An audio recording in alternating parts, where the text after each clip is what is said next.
Queridos amigos, es para mí un grato placer darles la bienvenida a este canal, un pueblo que sostiene la Biblia y solo la Biblia, y a la vez darles la bienvenida a este seminario que hemos titulado Recorriendo la senda del tiempo del fin.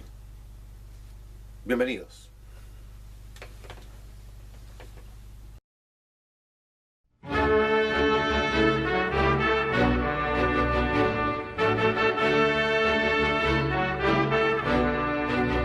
Proclamo hoy que soy cristiano, jamás su nombre negaré. Proclamo hoy que soy cristiano, con Jesucristo doquiera iré. Proclamo hoy que es poderoso, formo en mi alma un nuevo ser. Fía en él que a todos salva, murió por mí, sí, también por ti. Proclamo hoy su amor eterno, ninguno como mi Jesús. Es para nosotros un placer estarnos comunicando con ustedes a través de este medio para poder compartir lo que en este último tiempo se ha vuelto una preocupación cada vez más latente e importante para los adventistas del séptimo día y para los cristianos en general. Nos referimos al tiempo del fin, el cómo se va a realizar, cuán cerca estamos de ese evento que las Sagradas Escrituras nos anuncian como el fin de la historia de este mundo. Los adventistas, por otro lado, siempre hemos tenido una particular preocupación por estos temas para poder definir el curso de eventos y las actitudes y la preparación que debemos tener para ellos. Es por eso que en este minuto yo les invito a que invoquemos la presencia de Dios y le invitemos a estar con nosotros para iniciar este camino. Querido Dios que estás en el cielo, te damos las gracias porque podemos compartir este video y este tema y este seminario con nuestros amigos que nos ven. Pedimos tu bendición, tu dirección, para que podamos recorrer a través de la Biblia, los eventos y las indicaciones del Espíritu de Profecía, los hitos y las señales que tú nos has dejado para recorrer este camino. Pedimos tu compañía y la sabiduría de lo alto, en el nombre santo de Jesús. Amén. Queridos amigos, al recorrer este camino, nosotros tenemos que saber que nuestras fuentes primordiales son, en primer lugar, por supuesto, las Sagradas Escrituras, la Biblia, reconociendo tanto el Antiguo como el Nuevo Testamento como la palabra autorizada de Dios. En forma particular para los adventistas del séptimo día, como una luz menor que nos ayuda a entender la gran luz mayor que es las Sagradas Escrituras, tenemos el espíritu de profecía, como cumplimiento de Apocalipsis 14:12 y Apocalipsis 12:17, como el testimonio de Jesucristo y los mandamientos de Dios que serían parte del pueblo remanente del último tiempo. Este don profético los hemos reconocido en la persona, en la obra y el trabajo de la señora Elena de White, con la cual nosotros vamos en esta hora junto con la Biblia a trabajar para comprender los eventos que nos aguardan en el futuro. También tenemos que mencionar la preocupación que hay en muchos adventistas, especialmente cuando se refiere a los eventos finales como lo son la ley dominical, el fin del tiempo de gracia, las plagas señaladas en el libro del Apocalipsis y por supuesto lo que es la esperada persecución final y la gloriosa liberación del pueblo de Dios en la segunda venida de Cristo. Para recorrer este camino lo vamos a hacer teniendo en cuenta, en primer lugar, la gran profecía de Daniel 8:14 de las 2300 tardes y mañanas. Profecía que, como ha sido confirmado a través de los estudios eruditos que se han hecho sobre el tema, inició su cuenta en el año 457 a.C. con el decreto de Artajerjes para permitir que el pueblo regresara a Jerusalén y reconstruyera su ciudad, y de allí, contando 2300 años basados en el principio de interpretación día por año de Números 14:34 y Ezequiel 4:6, nos extendemos hasta el año de 1844.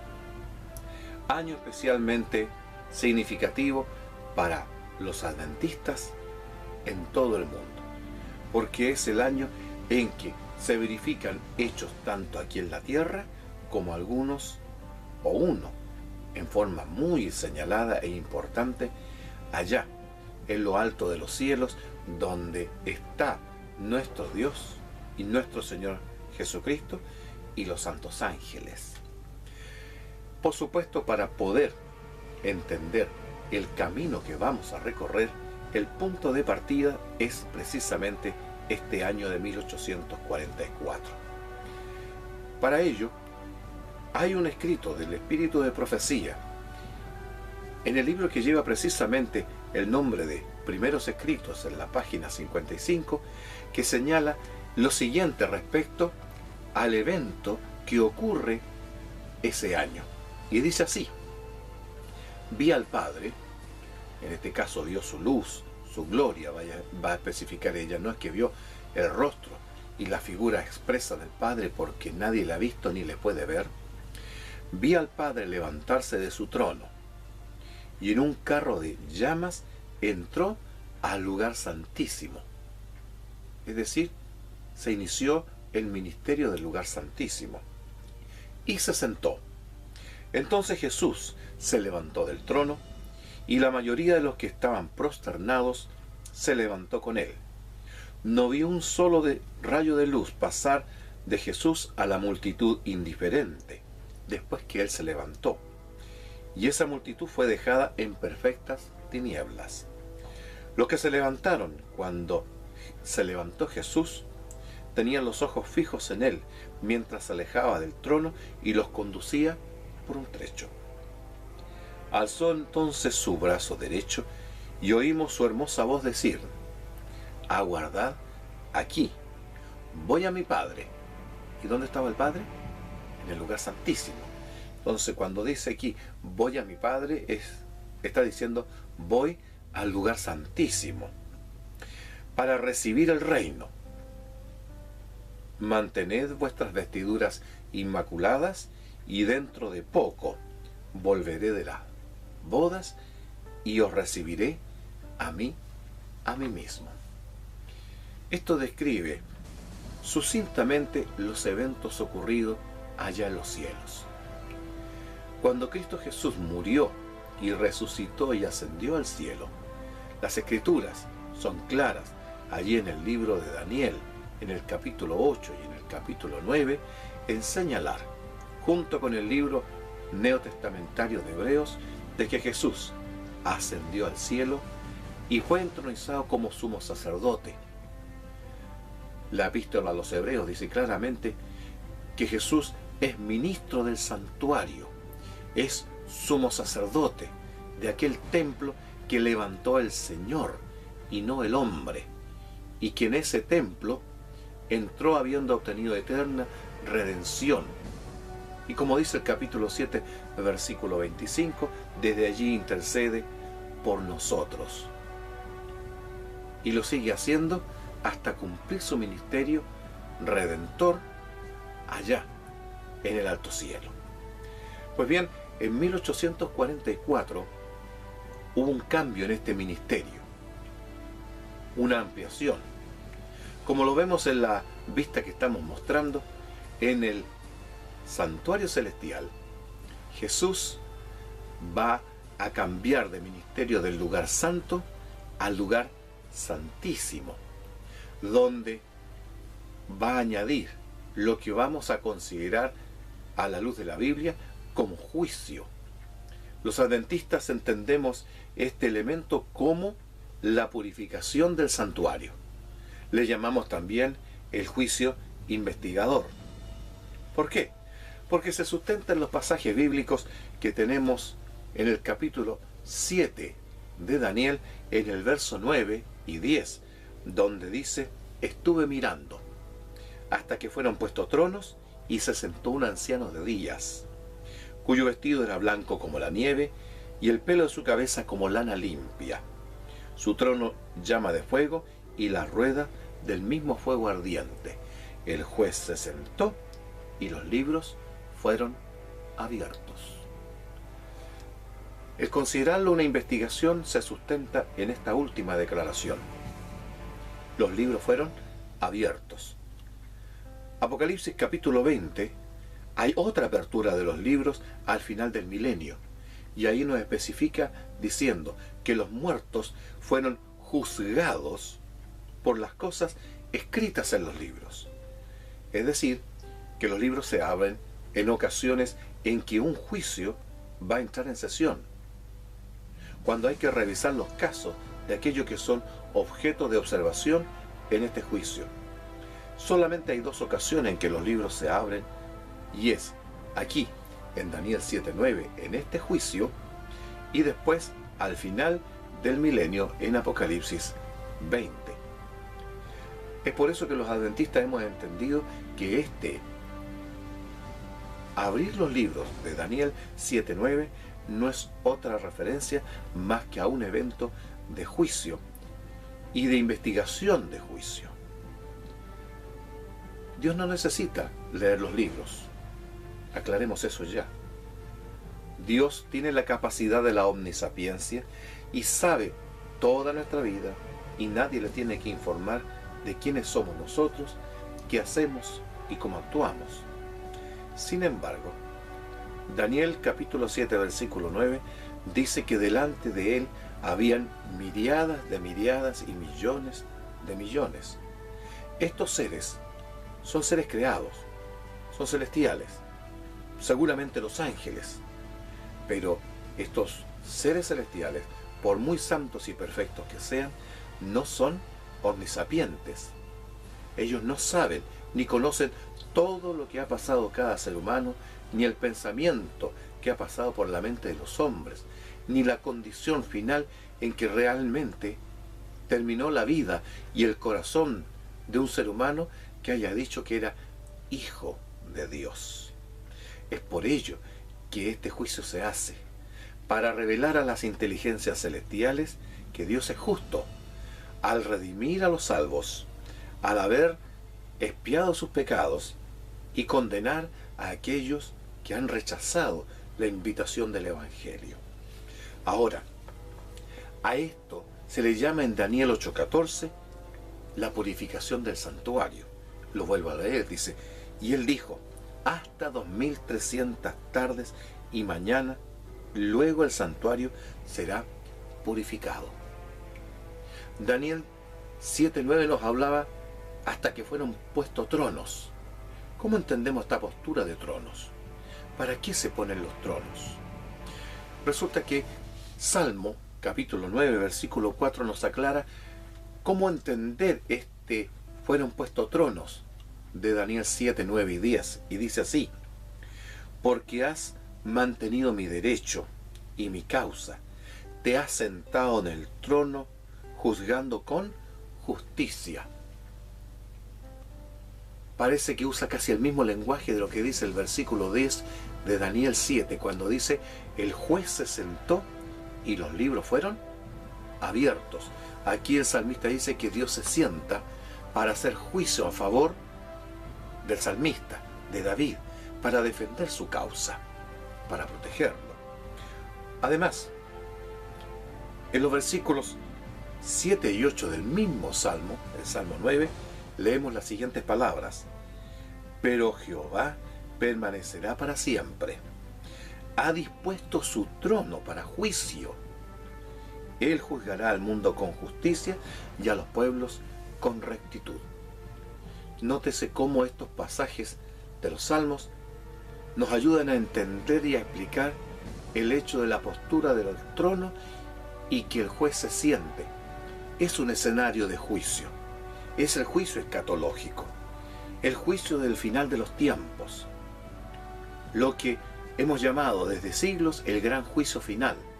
Solamente que al descuidar la lectura cuidadosa de la Biblia, muchos cristianos ponen este juicio final allá, al final de los tiempos, en la segunda venida de Cristo. Sin embargo, hay algo que tener en cuenta. Las Escrituras dicen claramente que cuando Jesús viene por segunda vez, viene con el galardón en su mano.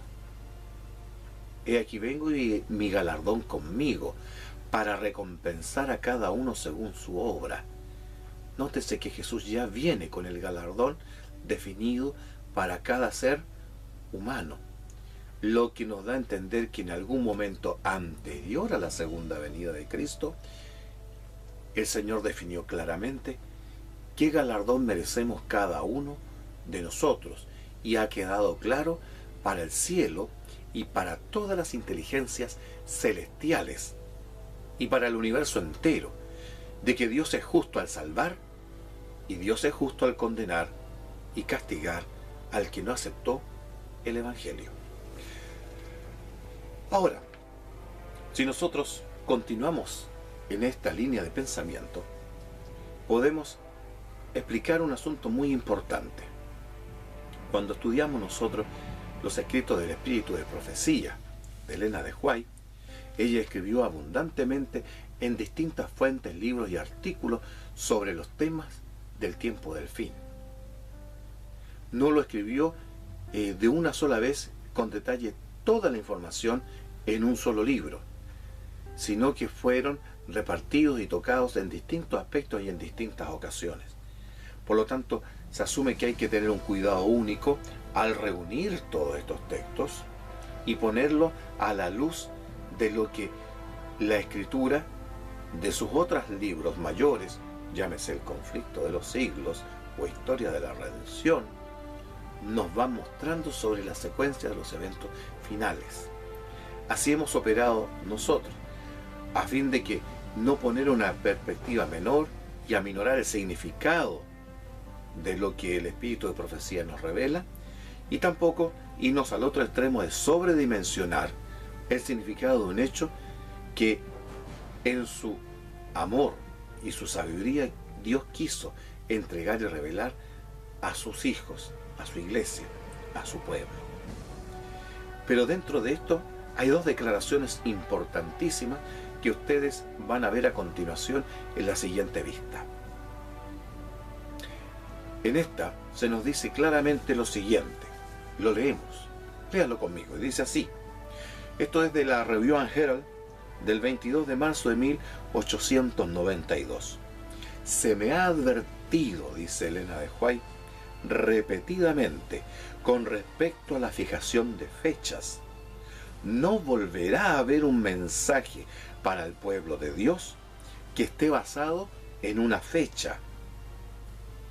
Entiéndase que la última fecha fue 1844. No podemos saber el tiempo definido del derramamiento del Espíritu Santo o la venida de Cristo. Si hemos leído bien e interpretamos bien este texto, cuán inútil, cuán fútil es cuando una persona o un grupo de personas trata de definir la venida de Cristo poniéndole fecha, diciendo tal día, tal mes, tal año. Y es más, tomarse de pasajes desconectados de las Sagradas Escrituras o seleccionar algunos pasajes de los escritos de Elena de White y utilizarlos como argumento para decir en tal fecha y en tal momento Cristo vendrá. Ha habido muchos en el pasado anunciando la venida de Cristo y cada vez han demostrado la futilidad, el daño que hacen a la fe al anunciar profecías que no se cumplen. Por ejemplo, el día que estoy grabando este programa, se ha anunciado el fin del mundo. Ha avanzado ya muchísimo del día y ni una señal de una posible finalización de la historia de este planeta ha ocurrido, pero en las redes sociales hacía rato que se estaba comunicando que un evento así ocurría en este día. Pero no es la única declaración. Miremos la siguiente declaración del Espíritu de Profecía sobre este tema y el cuidarnos de decir cosas que no corresponden. Y dicen así. Manuscrito 9 de 1891. Dice: ni está contemplado en la providencia de Dios que cualquier hombre finito que emplee un instrumento que haga cómputos con números el tiempo de la venida del Señor. Si hemos leído bien otra vez las sencillas y claras palabras del Espíritu de Profecía, entonces podremos comprender que ninguna persona, ningún hombre finito, Dios le va a dar la facultad de poder definir y determinar, ya sea contando cómputos de fechas, años, eventos, ni usando símbolos ni signos, el poder determinar con ellos en alguna medida, en algún grado de exactitud, el momento de la venida del Señor. Sin embargo, vez tras vez y cada cierto tiempo aparecen personas que, usando las fiestas judías simbólicas o usando la cifra de los 6.000 años, referida unas 3 o 4 veces en los escritos del Espíritu Profecía, y argumentando que como están en la Biblia o está escrito en Elena de White, se puede determinar el momento aproximado o el año de la venida de Cristo. Esto no puede ser. El Espíritu Profecía y Dios, claramente el Señor Jesucristo, nos dijeron: mas el día ni la hora nadie lo sabe, ni los ángeles de Dios, sino solo mi Padre. Entonces, amigos míos, en los eventos finales, determinar con fechas cronológicas eventos ya no ocurrirá más. Ahora los eventos vienen en una secuencia de causa y efecto. Hay eventos que se seguirán uno al otro. Hay eventos que serán uno que comienza y el otro le sigue haciendo un paralelo. Hay eventos que serán conjuntos. Pero eso hay que irlos estudiando, leyendo y comparando en la Biblia y en los escritos, por supuesto, del Espíritu de Profecía, en el marco que se ajuste más a la interpretación correcta de estos pasajes. Considerando este punto, entonces pasemos a mirar los eventos que marcan el final de los 2300 días, 1844, y lo que de 1844 en adelante ocurre, qué significado tiene, qué dimensión profética y escatológica conservan para nosotros. Ya hemos leído Daniel capítulo 7, versículos 9 y 10, donde se nos señala que después de que el profeta vio los conflictos de las naciones humanas y de las bestias, o el conflicto terrenal entre el bien y el mal, de cómo el pueblo, los santos del Altísimo eran perseguidos, de cómo el nombre de Dios era insultado por el anticristo bajo la figura del cuerno pequeño, de cómo éste hablaba palabras grandilocuentes e intentaba cambiar los tiempos de Dios y la ley de Dios, la vista del profeta fue dirigida a una visión celestial, y en esta visión contempla el escenario y el gran salón del juicio, donde miles y miles estaban presentes, millones de millones asistían. El juez se sentó y los libros fueron abiertos. Los adventistas hemos dicho a partir de este pasaje, comparando con Daniel 8:14, que este momento del juicio está dado por esta profecía de los 2300 días que terminan en 1844. Ahora bien, estos pasajes no están desconectados de otras declaraciones de las Escrituras. Por ejemplo, podemos nosotros darnos cuenta que a través de otros pasajes Dios expresó su intención y su plan de en un determinado momento dar a conocer, revelar y señalar el momento en que Él realizaría o realiza su juicio o sus juicios, ya sea un juicio particular o el gran juicio final de la historia de este mundo. Por ejemplo, en Salmo 75, en el verso 2, leemos la siguiente significativa declaración de las Sagradas Escrituras. Y al tiempo que yo señalaré, habla Dios, al tiempo que yo señalaré, fíjense que eso está en futuro, Dios iba a señalar en el futuro, más allá de los tiempos del salmista David. Al tiempo que yo señalaré, yo juzgaré rectamente. En otras palabras, aquí se nos está comunicando anticipadamente. Dios revela a través de David que Dios iba a señalar el tiempo de su juicio.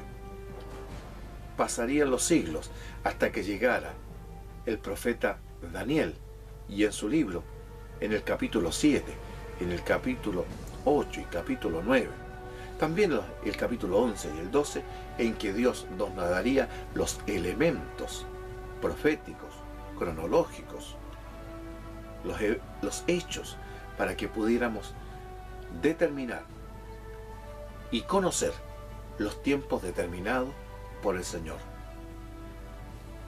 Y de hecho, el tiempo del juicio sería señalado en esta ocasión, específicamente en Daniel capítulo 8, versículo 14. Ahora, cuando decimos 8:14 se refiere a toda la profecía que abarca desde el versículo 1 hasta el último versículo del capítulo 8. Solamente que el centro de esta gran profecía se concentra en el versículo 14. Además, en Daniel capítulo 9, desde los versículos 24 al 27, hay un complemento que explica esta gran profecía de los 2300 días. No son dos profecías separadas, como el conocimiento evangélico popular trata de transmitir. No. Cuando uno hace estudio exegético, teológico, estudiando los términos originales, hebreos y arameos, nos damos cuenta de la tremenda conexión y la unidad que hay entre Daniel 8 y Daniel 9. Ahora bien, en Apocalipsis 14, versículos 6 y 7, también se nos anuncia algo referido a este juicio. En el versículo 6 y en el versículo 7 leemos: y vi volar por el cielo otro ángel, que tenía el evangelio eterno para predicarlo a todos los moradores de la tierra. Y en este evangelio, ¿qué decía? Como ustedes pueden verlo en el pasaje escrito ahí en la diapositiva: la hora de su juicio ha llegado. Temed a Dios, porque la hora de su juicio ha llegado. Fíjense que esto habla en tiempo presente. En el tiempo en que el ángel hace la proclamación, este evento está ocurriendo. Ya ha llegado, no va a llegar. Claro, si nosotros lo comparamos con Daniel 8:14, por supuesto, este ángel tiene que hacer ese mensaje. Es la hora del juicio que ha comenzado con la figura simbólica de la purificación del santuario celestial, con la entrada de Cristo y de Dios Padre en ese lugar que llamamos el lugar santísimo. Ahora bien, teniendo en cuenta estos elementos, nosotros los adventistas hemos enseñado a la luz de la Biblia que este juicio tiene un orden para verificarse, y este orden es que los primeros que van al escenario y al gran salón del juicio son aquellos que tienen la mayor responsabilidad en la predicación del Evangelio. Y en esto, los adventistas creemos que la iglesia adventista es una de las primeras que va a tener que presentarse debido al conocimiento y a las responsabilidades que Dios le ha dado en la predicación del Evangelio y en la comunicación de la profecía, en la predicación del mensaje de los tres ángeles, en presentarse a este juicio. Es muy contrario a la teología popular que dice que nosotros cuando aceptamos el Evangelio somos inmediatamente juzgados y que ya no hay más juicio para los hijos de Dios. No obstante, Pedro, en su carta, en su primera carta, en el capítulo 4, en el versículo 17, habla un lenguaje bastante distinto al decirnos de la siguiente manera. Leámoslo. Porque es tiempo, dice el apóstol Pedro, de que el juicio comience por la casa de Dios. Y si primero comienza por nosotros, nótese lo que dice Pedro. No dice comienza por los incrédulos. Pedro era un creyente y el nosotros implica a la iglesia y a los creyentes cristianos. El juicio comienza primero por nosotros. ¿Cuál será el fin de aquellos que no obedecen el Evangelio? Queridos amigos, la Biblia, Pedro nos dice claramente que el Evangelio no nos exime del juicio. Pedro sabía que aunque él era creyente, incluso apóstol, y quizás uno de los dos apóstoles más importantes, junto con el apóstol Pedro, él, diciendo a nosotros, tengo que comparecer en el juicio. Todos tenemos que comparecer ante el tribunal de Cristo para testificar de cuán real fue el Evangelio en nuestra vida. Ahora bien, cuando nosotros seguimos la secuencia de eventos, vamos a observar lo siguiente. En primer lugar, vamos a dirigirnos a Apocalipsis capítulo 7, el versículo 1. Allí, en Apocalipsis 7:1, vamos a observar que hay una visión de 4 ángeles que retienen los 4 vientos de la tierra. Y dice así: después de esto vi a 4 ángeles en pie sobre los 4 ángulos de la tierra, que detenían los 4 vientos de la tierra, para que no soplase viento alguno sobre la tierra, ni sobre el mar, ni sobre ningún árbol. Luego en el versículo 2 y 3 dice: vi también otro ángel que subía de donde sale el sol, que tenía el sello del Dios vivo, y clamó a gran voz a los 4 ángeles, a quienes se le había dado el poder de hacer daño a la tierra y al mar, diciendo: no hagáis daño ni a la tierra ni al mar, hasta que hayamos sellado en su frente a los siervos de nuestro Dios. Nótese lo siguiente: los adventistas entendemos que en el momento escatológico del cumplimiento de esta profecía es posterior al año 1844. Lo que no hemos podido definir ni ponernos de acuerdo es cuándo, después de 1844, se hizo este clamor. Los adventistas entendemos que la soltura de estos vientos es el fin del día de la salvación. Es cuando se termina el tiempo de oportunidad, cuando el día de la salvación ha terminado. Le llamamos el fin del tiempo de gracia. La gracia que nos fue dada desde Cristo en adelante en forma específica, con el cumplimiento de la expiación, con su muerte en la cruz, llega a su fin, y la predicación del Evangelio evidentemente con ello también. Por eso que hablamos de este evento ocurriendo después de 1844, cuando Cristo ha consumado y terminado su obra en el lugar santísimo llamada el juicio investigador. La pregunta que nos hacemos, ¿en qué momento los ángeles estuvieron a punto de soltar los vientos? A la luz de las Sagradas Escrituras, en Daniel capítulo 7, en los versículos 1, 2 y 3, se nos menciona que el profeta Daniel tuvo un sueño, una visión, y en esta visión veía a los 4 vientos, y nótese lo que hacían los vientos, dice, y los 4 vientos combatían en la gran mar, y del mar salían 4 bestias diferentes una de la otra. Nótese que aquí Daniel nos da a entender qué significa que los vientos estén sueltos. En la visión de Daniel los vientos no estaban siendo sujetados, estaban sueltos. Y como estaban sueltos sobre el mar, combatían el uno con el otro. El número 4, por supuesto, como la mayor de las partes de los intérpretes señala, apunta a los 4 puntos cardinales.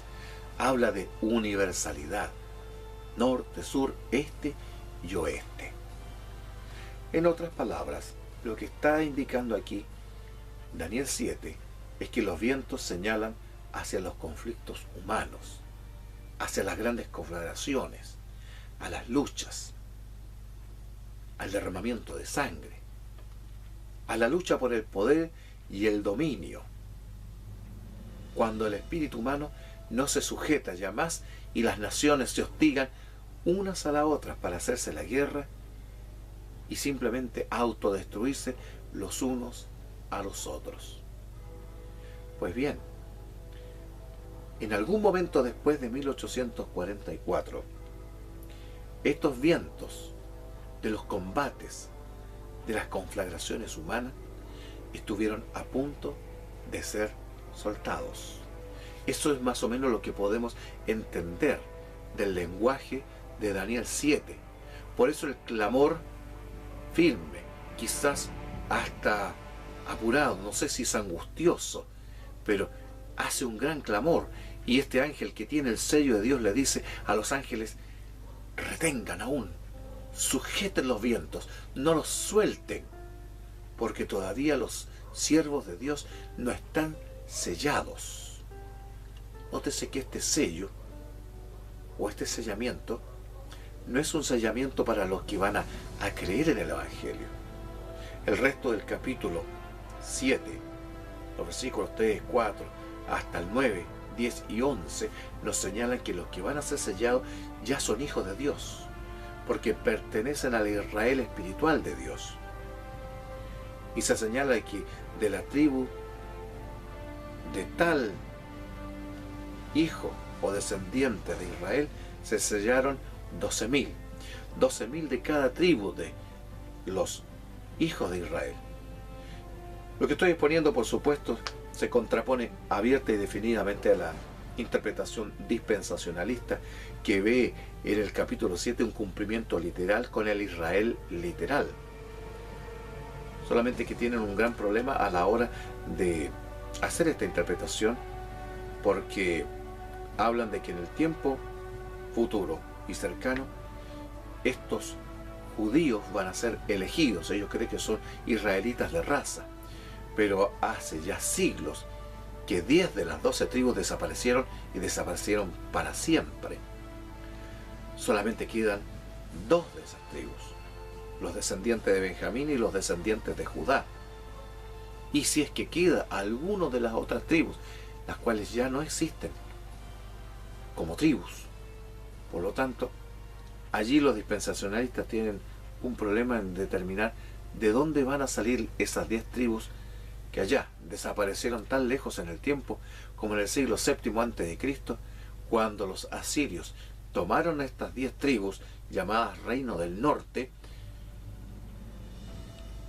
y las distribuyeron por el mundo y nunca más volvieron. Se mezclaron con las demás naciones y se alejaron en la historia y en el tiempo.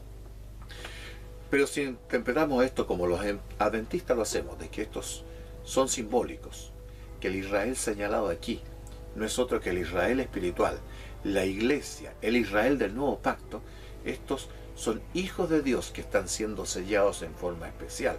Ya creen en el Evangelio, pero están siendo sellados para enfrentar un tiempo especial, que son los tiempos escatológicos, los tiempos del fin.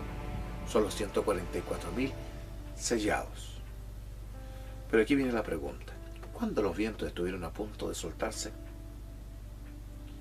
Permitiéndome una especulación, y solo una especulación personal, podríamos decir que si los vientos son las conflagraciones, los combates y las luchas humanas, ¿en qué momento en nuestra historia pasada, después de 1844, hubo una conflagración que tuvo una dimensión internacional, donde las naciones se vieron envueltas en luchas, hambre, conflicto, guerra, destrucción y derramamiento de sangre?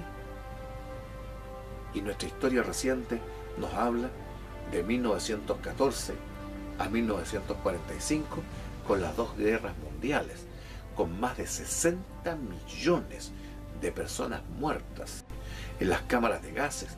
Otros millones murieron de hambre, en la indigencia, murieron producto de las balas, las explosiones, de los conflictos. Prácticamente toda Europa se vio envuelta, los países europeos, en esta conflagración. Fue afectado a Estados Unidos, quien en las dos guerras se vio obligado a entrar y sufrir las consecuencias de lo que es la guerra. También tenemos por otro lado a el norte de África, países asiáticos.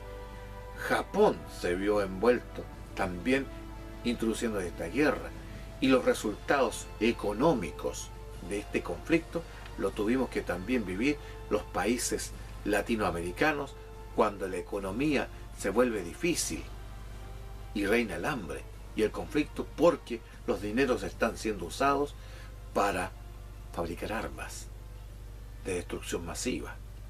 La conflagración fue grande y significativa. Hitler creyó que podía obtener el dominio del mundo. Incluso él llegó a decir: fundaré un imperio que durará 1000 años. Y estuvo a punto de lograr el poder atómico para poder confirmar sus dichos y haber hecho un dominio mundial. Pero lo que dice Daniel, capítulo 2, se cumplió en él.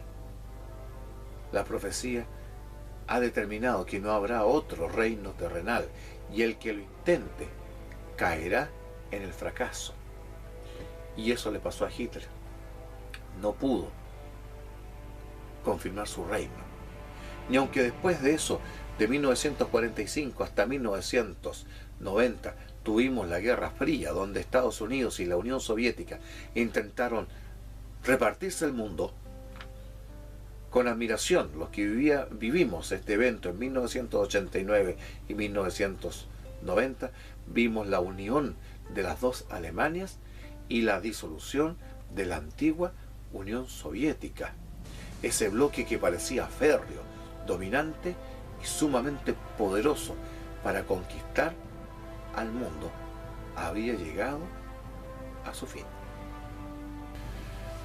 Por lo tanto, la intención de Hitler fueron frustradas por el poder de las Sagradas Escrituras. Además, nos confirman y pueden dar una pauta para entender que los 4 vientos de la conflagración y del fin del tiempo de gracia, cuando las naciones quedarán a merced de sus pasiones, de sus pecados, estuvieron a punto de soltarse probablemente en esta época. Pero la intervención de Dios y de Cristo hizo y ordenó que estos ángeles sujetaran aún estos vientos, los cuales hasta el día de hoy están siendo sujetados. Por lo tanto, hay una cosa que tenemos que ver. Si miramos a continuación la siguiente diapositiva, nosotros vamos a descubrir que se está llevando a cabo entonces un periodo de sellamiento. Un sellamiento de los hijos de Dios. Ahora, una de las cosas que nosotros debemos explicar, y creo que es importante que lo consideremos, es la importancia del ministerio de Cristo en el lugar santo del santuario celestial. ¿Qué hizo Cristo durante el tiempo que permaneció allí, desde el año 31 hasta 1844? Una cosa muy importante, y quizás la primera: aplicar los beneficios de la expiación que Él había ganado en la cruz del Calvario. Es aquí donde la teología evangélica en general no tiene suficiente argumento para explicar el cómo el mérito expiatorio de Cristo en la cruz, esa expiación que es perfecta, es eterna, es única, es irrepetible, cómo llega al creyente de los siglos antes de la cruz y de los siglos después de la cruz. ¿Cómo recibe el beneficio de esta expiación los creyentes que murieron durante el Antiguo Testamento? David, Daniel, Joel, Abraham y el mismo Adán.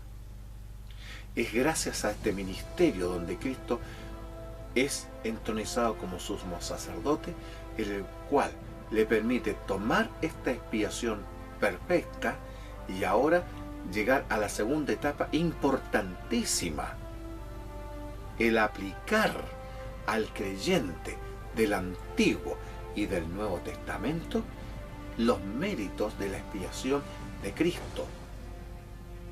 Eso es importante. Y esto lo hizo durante su permanencia y lo sigue haciendo en lo que se llama el ministerio del lugar santo. El ministerio del lugar santo no se ha cerrado, no se ha concluido, no está finiquitado, sino que está en funcionamiento. Solamente que a esto se le ha añadido el funcionamiento y el ministerio del lugar santísimo.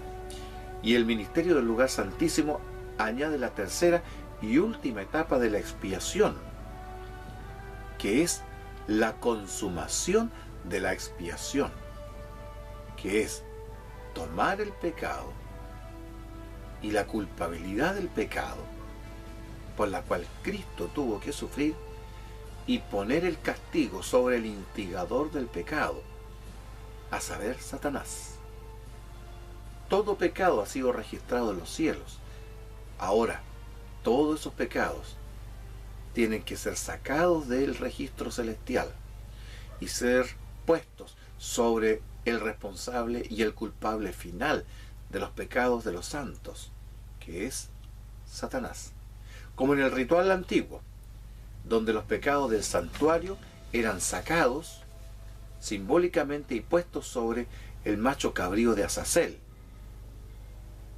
que los grandes especialistas y teólogos han identificado como un símbolo de Satanás, y que finalmente este macho cabrío de Azazel, en el día de la expiación, de la purificación del santuario, Levíticos 16:16, era llevado lejos a tierra inhabitada, llevándose para siempre los pecados de Israel. Una forma simbólica de mostrar que el pecado finalmente tiene que tener un culpable. Aunque Cristo sufrió para darnos el perdón de los pecados, el pecado tiene que tener un culpable final, un responsable. Un responsable de por qué sufrió Cristo. Cristo sufrió por el pecado, es cierto. Pero ¿quién se hace responsable de pagar por los sufrimientos de Cristo? Por haber iniciado la rebelión, por la perdición de tantas almas. Y este tiene que ser Satanás. Y esto es la última etapa de la expiación. Sacar de los registros celestiales, de la memoria del corazón, de todo ser creado, el que alguna vez existiera el pecado, y ponerlo sobre el culpable final y último, el que originó el pecado, que es Satanás. Por lo tanto, podemos entender claramente que la expiación tiene tres etapas: la realización en la cruz del Calvario, la aplicación y finalmente la consumación. Si la expiación no se aplica, no sirve de nada. Se pierde. Y tiene que ser consumada en un juicio que finalmente sentencia definitivamente y por la eternidad la justicia de los santos. Por eso que Daniel 7, verso 22 dice: y el juicio fue dado a los santos del Altísimo, que significa a favor de los santos del Altísimo. Hoy día muchos cristianos ven el juicio en términos humanos, como un juicio retributivo que busca castigar, mas el juicio de Dios busca salvar. Ahora, en esta primera etapa, a la que llamamos juicio investigador, mientras Cristo está en el lugar santísimo, su juicio es a favor de los santos del Altísimo. Como resultado de este juicio, los santos recibirán el reino eterno, si seguimos expresamente lo que dice Daniel capítulo 7. Ahora, ¿qué otra cosa es parte del ministerio del lugar santo? Gracias al ministerio del lugar santo, por la administración de Cristo, Él aplicó la expiación, hizo la intercesión y la mediación por su iglesia, por los creyentes, a través de los siglos. Hasta el día de hoy lo hace. Recibió las oraciones de los santos, las perfeccionó con el incienso de su justicia, como lo grafica Apocalipsis capítulo 8, versículos 2 al 5, y estas oraciones, envueltas con el incienso que representa la justicia de Cristo, ascendieron a la presencia de Dios Padre para ser respondidas las oraciones, los pedidos y los clamores de los santos.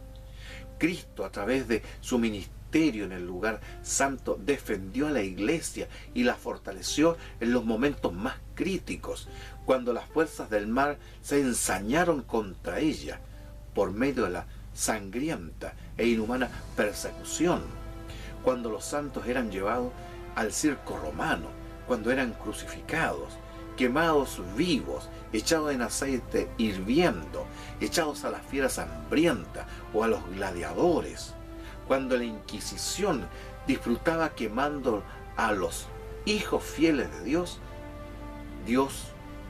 Cristo específicamente, desde su ministerio en el santuario celestial, en el lugar santo, ministró la fortaleza para que estos, como hizo Juan Hus, murieran después de haber sido condenado por el concilio de Constanza a ser quemado vivo, muriera cantando. Sí, mis amigos, muriera cantando las Sagradas Escrituras, su fe y su amor. Solo las llamas pudieron ahogar y terminar ese canto. ¿Quién fortaleció a ese hombre? ¿Y gracias a qué fue fortalecido este y tantos santos de la antigüedad? Y santas mujeres también. Al ministerio de Cristo en el lugar santo, donde Cristo mostraba sus manos, la señal de su expiación, y le decía al Padre: Padre, fortaleza para mi Hijo, mi sangre por Él. Y el Espíritu Santo y los ángeles eran enviados para sustentar la iglesia en los momentos más críticos y ayudarla a salir adelante, a triunfar, como lo ha hecho. No solo este aspecto, sino que también, si recordamos el libro del Apocalipsis, el ministerio de Cristo propició el cumplimiento y el desarrollo exitoso de los creyentes a través de las 7 etapas que ha pasado la iglesia de Cristo. Las 7 iglesias de Apocalipsis 2 y 3. En el capítulo 1 y en el capítulo 2 se menciona a Cristo como paseándose entre los 7 candeleros de oro, que son, dice Apocalipsis capítulo 1, son las 7 iglesias. Cristo fortaleció estas 7 iglesias, caminando entre ellas, ayudando a que cada una de ellas recibiera el consejo, la reprensión, la bendición adecuada para su contexto histórico y para su situación particular. Aún hoy, el ministerio del lugar santo está ministrándose en favor de sustentar a la última iglesia, la iglesia de la Odisea.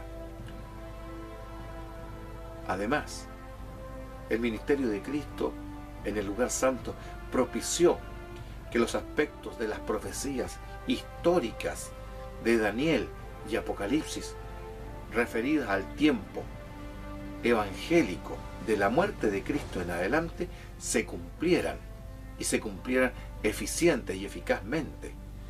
¿Cuánto le habría agradado a Satanás que las profecías de Daniel 7, que referían al Nuevo Testamento, o de Daniel 8, o de Daniel 11 y de Daniel 12 no se cumplieran? ¿Cuánto le habría agradado al enemigo de todo lo bueno hacer que las profecías históricas del Apocalipsis, las 7 iglesias, los 7 sellos, las trompetas y los otros aspectos históricos de estos libros no se cumplieran y alterarlos? Cristo supervisó, ministró de que cada aspecto de las profecías bíblicas fueran cumplidas adecuadamente y exitosamente para la iglesia a través del ministerio del lugar santo desde su ascensión el año 31 hasta 1844. Aún hoy, aunque estamos en el ministerio del lugar santísimo, los beneficios de la administración del lugar santo continúan para sustentar a los creyentes hoy, para escuchar sus oraciones, para aplicar el incienso de la justicia salvadora de Cristo, a fin de que los creyentes y la iglesia sea perfeccionada para la salvación. Por eso es importante el ministerio del lugar santo. Pero ahora, desde 1844 en adelante, en el lugar santísimo, Cristo consuma la expiación y lleva a cumplimiento los aspectos escatológicos, tanto de Daniel como de Apocalipsis.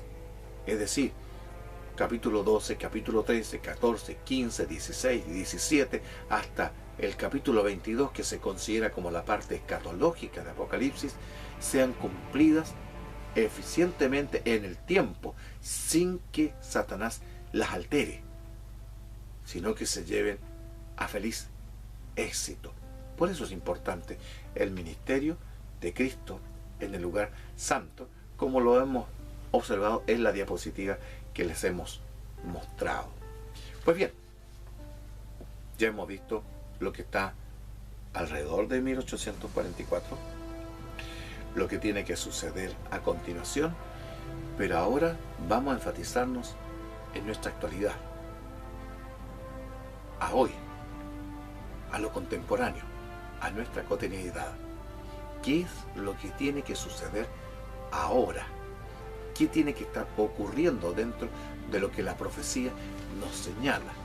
Para ello, les invito a mirar la siguiente diapositiva. En primer lugar, saber que se está verificando en el cielo el juicio investigador. Eso está ocurriendo en el cielo. Un juicio a favor de los santos. En la tierra hoy también hay eventos señalados por la profecía que tienen que ocurrir. Y estos son los siguientes. Miren lo que dice el testimonio del Espíritu de Profecía en Maranatha, página 180. Y dice así: los gremios serán los instrumentos que traerán sobre la tierra un tiempo de angustia, como nunca ha habido desde que el mundo fue creado. Los gremios, esa reunión donde trabajadores, los que laboran en una empresa, gremios de economía, de comercio, de distinta naturaleza, se reúnen. Pero estos gremios, dice que en nuestro hoy, iban a formar una alianza o un contexto que atraerían angustia y sufrimiento. Bien, sigamos leyendo lo que dice. La obra del pueblo de Dios consiste en prepararse para los acontecimientos del futuro, los que pronto sobrecogerán con fuerza abrumadora. Note, hago énfasis en esta. Van a irrumpir con fuerza abrumadora. En el mundo se formarán monopolios gigantescos. Los hombres se asociarán en gremios que los encerrarán en el redil del enemigo. Unos pocos hombres se unirán para apoderarse de todos los medios que puedan obtenerse en ciertos tipos de negocios. Se formarán gremios de obreros y los que rehúsen unirse a ellos serán hombres marcados. Vaya la declaración. Se formarán monopolios gigantescos. ¿No es esta la realidad que hoy día vivimos? Las grandes empresas transnacionales, las grandes cadenas de supermercados, las grandes empresas de recursos computacionales o las grandes cadenas de empresas automotrices, por mencionar algunas, son empresas que manejan un monopolio tan poderoso, cuentan y manejan miles de millones de dólares a su haber, son capaces de influir con el poder económico sobre las naciones, llegan a tener incluso hasta más poder y autoridad que los mismos presidentes o gobernantes de los distintos países donde ellos se hallan presentes. Nosotros sabemos que estos monopolios han sido capaces de manipular el gobierno, de apoyar a cierta línea o tendencia política que favorece o le facilite el camino para que ellos sigan creciendo y dominando con poder al mundo. Era profecía del Espíritu, profecía de Elena de White. Y permítanme decirle, ella murió hace exactamente 101 años, en 1915. Es decir, esta profecía que señala lo que ahora estamos ocurriendo, cuando ella murió en 1915, con suerte había alguna empresa grande, hoy no existían los monopolios gigantescos que hoy día existen. No vamos a dar nombres, pero ustedes pueden sacar las cuentas por sí solos. ¿Cuáles son las grandes empresas, los grandes gremios, donde los hombres, los trabajadores se reúnen, pero empiezan a adquirir cierto poder también como para influir, protestar, hacer paros y reclamar por lo que consideran sus derechos? Pero nótese lo que dice aquí, que estos gremios y grupos laborales se reunirían de tal manera, serían tan herméticos, que quien no acepte todas sus normas y formas de política van a ser dejados afuera y serán considerados hombres marcados. Aquí, en mi país, donde estoy grabando este programa, está en discusión precisamente desde hace meses una ley semejante: fortalecer los gremios, los sindicatos. El problema es que estos no están dejando lugar a las personas que no quieran unirse a estos gremios o unirse a estos sindicatos, y para ellos no están dejando respaldo legal para que ellos puedan tratar con los jefes. Es decir, si el sindicato dice o el gremio dice que va a haber una paralización y hay que ir a reunión, no le están permitiendo a la persona que no participa de ellos abstenerse de dejar de trabajar o ir a estas manifestaciones. Los gremios están alcanzando y los sindicatos están alcanzando un poder tal que son los que hoy día están manifestándose a través de violencia, de paralizaciones que están perjudicando a distintas empresas y la economía de los países. La economía de los países.